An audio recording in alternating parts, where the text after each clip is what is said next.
പ്രധാനപ്പെട്ട ഒരു വിഷയം ഇന്ന് നാടുകളിലൊക്കെ എല്ലാ ബാപ്പമാരും ഉമ്മമാരും ആഗ്രഹിക്കുന്നത് മക്കളിൽ നിന്നുള്ള സ്നേഹവും അനുസരണവുമാണ്, അല്ലേ?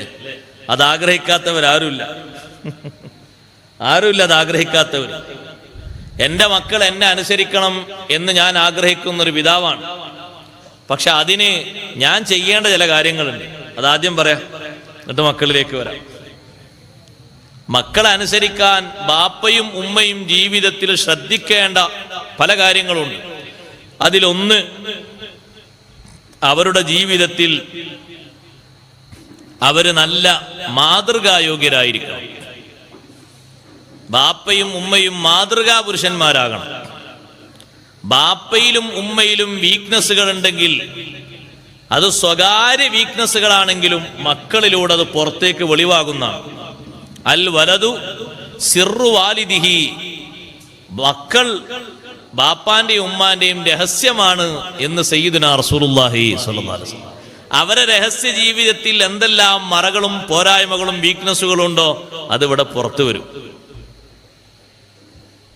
അതുകൊണ്ട് മാതൃകാ ജീവിതം നയിക്കാൻ ബാപ്പമാരും ഉമ്മമാരും നന്നേ സൂക്ഷിക്കണം.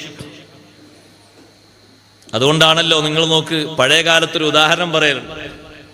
ആ ഉദാഹരണം കേട്ടാൽ നിങ്ങൾക്ക് വേഗം വെളിവാകും. ഒരു ഉമ്മാക്ക് 4 മക്കളുണ്ടായിരുന്നു, ബാപ്പക്കും ഉമ്മക്കും.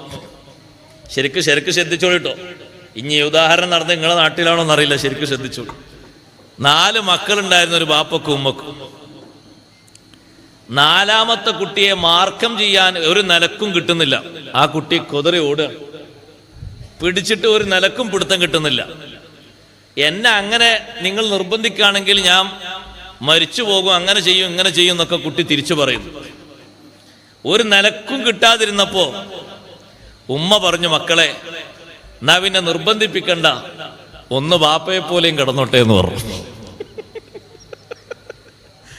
ഒന്ന് ബാപ്പയെ പോലെയും കിടന്നോട്ടെ എന്ന് പറഞ്ഞാൽ അപ്പൊ അത് പുറത്തേക്ക് വെളിവായി. ആ രഹസ്യം ബാപ്പ മാർക്കം ചെയ്തിട്ടില്ല.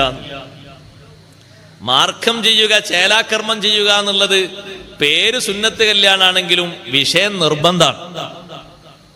ഹഖീഖ് അറക്കും പോലെ അല്ല അത്. ഹഖീഖ് അറക്കുക എന്ന് പറഞ്ഞത് സുന്നത്താണ്. അതേ സമയത്ത് മാർക്കം ചെയ്യുക, ചേലാകർമ്മം ചെയ്യുക എന്നുള്ളത് നിർബന്ധമായ സംഗതിയാണ്. അത് നടത്തിക്കൊള്ളണം, അതിൻ്റെ ആ പ്രായത്തിൽ തന്നെ നിറവേറ്റിക്കൊള്ളണം. അപ്പൊ ബാപ്പയിലും ഉമ്മയിലുമുള്ള രഹസ്യ ജീവിതത്തിലെ പോരായ്മകളൊക്കെ പുറത്തേക്ക് വരും മക്കളിലൂടെ.